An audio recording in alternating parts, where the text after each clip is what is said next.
Bem-vindo à Sala Pastoral. Eu sou o pastor Alejandro Ninauaman e este é o nosso podcast. Gostaria de agradecer por se juntar a nós hoje. O meu sonho é que sejamos uma igreja organizada para amar e servir, e espero que esta mensagem o inspire e motive a dar o próximo passo em sua jornada com Cristo. Esta é uma série de 21 episódios, onde leremos juntos o livro Primeiro o Reino, de Josanã Alves. Capítulo 4. Olhar padrão. Para Jesus, doar não é um assunto de foro íntimo. Richard Foster. Santo é o que Deus é. Para ser santo, ele não se conforma a um padrão. Ele é o padrão. A. W. Tozer. O Templo de Jerusalém estava sempre repleto de pessoas. Dezenas percorriam os pátios daquele recinto para adorar o Deus Criador do Universo. Antes de dirigir-se ao lugar em que eram oferecidos os sacrifícios, as pessoas paravam no pátio das mulheres para depositar as suas ofertas em um dos 13 gasofiláceos disponíveis. Essa era uma ótima forma de chamar a atenção dos presentes para a generosidade das dádivas, pois o barulho das moedas caindo no cofre mostrava a quantidade oferecida e atraía olhares admirados ao generoso ofertante. E, além disso, ao lado de cada recipiente havia um sacerdote de plantão. O ofertante tinha que dizer a ele o valor da oferta para o controle financeiro do templo. Quem ficasse nas proximidades podia acompanhar o processo e até ouvir a quantidade de oferta entregue. A cultura dominante da época era de chamar a atenção pelas vestes compridas, saudações na praça, principais cadeiras nas sinagogas, os primeiros lugares nos banquetes e as longas orações públicas. Veja, no Evangelho de Lucas, no capítulo 20, versículo 46 e 47. No entanto, quase ninguém, naquele dia, percebeu que o Criador do Universo, aquele a quem iam adorar, estava no templo observando e avaliando os adoradores. O texto sagrado diz que Jesus observava. Marcos, capítulo 12, versículo 41. Aqueles que queriam atrair olhares de admiração para si não percebiam que o único olhar que realmente importava os observava atentamente. Hoje, assim como naqueles dias, quando nosso interesse é atrair os olhares das pessoas, corremos o risco de não perceber o olhar de Cristo. Uma das grandes verdades da história da viúva é que o único olhar que realmente importa é o de Cristo. Infelizmente, somos tão dependentes da aprovação e elogios que chegamos à conclusão de que o olhar humano é o que interessa. Pensamos que a avaliação humana seja o critério que nos mede. Esse pensamento nos leva a uma atitude terrível de comparações e criação de padrões inatingíveis. M. Greg Barnes, pastor norte-americano, conta que certo dia foi visitar uma mulher de sua igreja que havia tido um bebê. Encontrou-a chorando no seu leito na maternidade. Ao perguntar-lhe o que havia acontecido, ela respondeu que a sua filhinha havia nascido com um dedo que virava ligeiramente para fora e que, por conta disso, havia conseguido apenas um 9 numa escala de um 10 no hospital.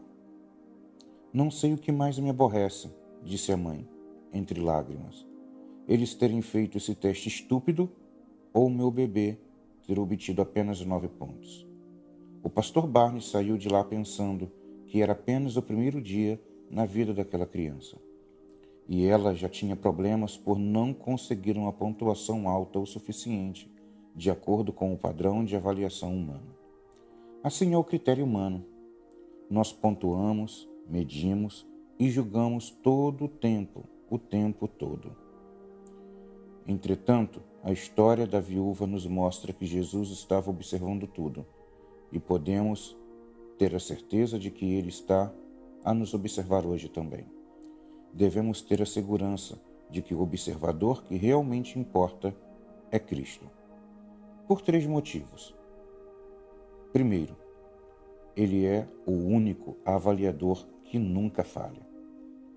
Certo dia, um jovem que possuía muitas riquezas se aproximou de Jesus e fez uma pergunta importante. Mestre, que farei de bom para alcançar a vida eterna? Mateus 19:16. Ele afirmou que obedecia todos os mandamentos, desde a mocidade. Provavelmente, qualquer outro observador diria: não precisa fazer mais nada. O que você já está fazendo é mais que suficiente. Fique tranquilo. Mas Jesus, o único avaliador que nunca falha, disse: uma coisa ainda falta a você. Venda tudo o que tem, dê o dinheiro aos pobres. Lucas 18:22. O jovem tinha uma equivocada avaliação de si mesmo. Os que estavam à sua volta o avaliavam no mesmo nível, mas a avaliação de Cristo era perfeita e verdadeira. Em nenhum lugar da Bíblia a autoavaliação equivocada é tão clara quanto na visão que a igreja de Laodiceia tem de si mesma. De acordo com Apocalipse capítulo 3, versículo 17, essa igreja se via assim: sou rico, estou bem de vida e não preciso de nada. Mas para esta igreja, Jesus se apresenta como a testemunha fiel e verdadeira. Apocalipse capítulo 3, versículo 14. Qualquer testemunha pode se enganar ou mentir, mas Cristo é a testemunha que não comete equívocos nem mentiras. Todos poderiam olhar para a igreja de Laodiceia e concordar com a avaliação feita por ela mesma. Mas Jesus afirma saber: mas você não sabe que é infeliz, sim, miserável, pobre, cego e nu. Capítulo 3, versículo 17 de Apocalipse. Precisamos ir a Cristo e ter a certeza de que Ele nos observa com um critério que não falha e não se engana. Ele sabe quem realmente somos e pode ajudar-nos, não a mudar o que aparentamos ser, mas o que realmente somos. 2. Seus critérios de avaliação são perfeitos e fundamentados no amor. O critério de avaliação de Cristo não segue os padrões exteriores, valorizados pelos seres humanos. Ele tem a capacidade de ver o que se passa no coração. Foi Jesus quem afirmou: vocês são os que justificam diante dos homens, mas Deus conhece o coração de vocês, pois aquilo que é elevado entre homens é abominável diante de Deus. Evangelho de Lucas, capítulo 16, versículo 15. Certo dia, Jesus estava sentado à beira de um poço, no território dos samaritanos. Era mais um dia escaldante no Oriente, e Jesus estava sedento e faminto. Em uma situação assim, qualquer um de nós nos concentraríamos em nossas próprias necessidades. Mas Jesus não agia assim. Uma mulher se aproximou do poço e Jesus a observou. Um outro judeu chegaria à seguinte avaliação sobre ela: é mulher. Naquela época, a cultura significante dizia que a mulher não passava de uma propriedade dos pais ou do marido. É samaritana, não é digna da salvação, nem mesmo de receber uma saudação. É pobre, ela mesma, e não uma serva, buscou a água no poço. É pecadora, quem a conhece mais intimamente era capaz de dizer que ela não passava de uma pecadora desacreditada. Entretanto, Jesus a notou. Talvez, depois de muito tempo, ela foi realmente notada por alguém. E o olhar de Cristo não deixou de ver os seus erros, mas ofereceu esperança e salvação. Imagine Jesus sentado ao seu lado, olhando para você com um amor sincero, um amor capaz de perdoar e lhe fazer superar os erros. Terceiro ponto, ele é o único padrão a ser atingido. Por isso pode avaliar perfeitamente. Esse padrão é Cristo. Ele é o perfeito padrão de justiça, bondade, pureza e fidelidade. Quando nos vemos sobre o padrão da nossa própria avaliação ou da avaliação de outras pessoas, geralmente temos a tendência de baixar o padrão de pureza e santidade apresentado por Deus. Mas quando percebemos que é o olhar de Cristo que estabelece o padrão, começamos a perceber o que realmente é esperado de nós.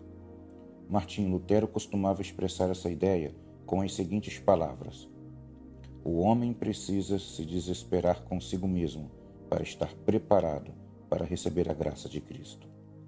Falamos da salvação, mas precisamos entender que o processo da salvação, além de livramento da condenação, envolve a transformação do caráter. Em um de seus sermões, Leonard Ravenhill, pregador norte-americano, fez a seguinte indagação: se eu perguntar a você nesta noite, você está salvo? Você diz, sim, estou salvo. Quando? Eu pergunto. Fulano de tal pregou e eu fui batizado. Mas você está salvo? Do que você está salvo? Você está salvo da amargura? Você está salvo da luxúria? Você está salvo da trapaça? Você está salvo da mentira? Você está salvo dos maus costumes? Você está salvo da rebelião contra os seus pais? Vamos lá, do que mais você está salvo? Hoje precisamos responder ao olhar de Jesus do que estamos salvos. Olhe para os seus atos de bondade à luz da bondade de Cristo. Olhe para a sua fidelidade com os olhos da fidelidade de Cristo. Olhe para a sua honestidade aos olhos da honestidade de Cristo, porque em tudo isso, Ele é o padrão. Essa perspectiva não deve levá-lo ao desânimo, mas a Cristo, o único que é capaz de nos transformar e nos tornar semelhantes a Ele. Veja que promessa extraordinária o apóstolo Paulo nos apresenta. E todos nós, com o rosto descoberto, contemplando a glória do Senhor, somos transformados de glória em glória na sua própria imagem, como pelo Senhor, que é o Espírito. 2 Coríntios, capítulo 3, versículo 18. Ele é o padrão a ser atingido e, por sua graça, que opera em nós, poderemos viver uma vida de santidade e semelhança com Cristo. Em 1518, a Igreja Católica abriu um processo de heresia contra Martinho Lutero. Todos sabiam que, em algum momento, ele seria levado diante dos cardeais e que o seu destino poderia ser o mesmo de tantos outros que anteriormente foram considerados hereges. Conta-se que alguém lhe perguntou se ele estava com medo da Inquisição e da ira dos cardeais e do Papa Leão X. Ao que Lutero respondeu: tenho mais medo do meu coração do que do Papa e de todos os cardeais. Tenho dentro de mim um grande Papa, o meu eu. Todos temos uma luta a travar para que possamos dizer: já não sou eu quem vive, mas Cristo vive em mim. Gálatas capítulo 2, versículo 20. Você se lembra do compromisso que fizemos no primeiro dia de buscar a Deus 3 vezes por dia? A fidelidade a esse compromisso de comunhão nos levará à presença daquele que nos avalia e nos transforma. Neste momento, escreva uma pequena oração pedindo que o olhar de Cristo lhe mostre quem você realmente é e o motive a buscá-lo a cada dia para ser mais semelhante a Jesus. Quem sabe você começa assim: querido Jesus. Este capítulo teve a narração de Edson Andrade Silva Filho.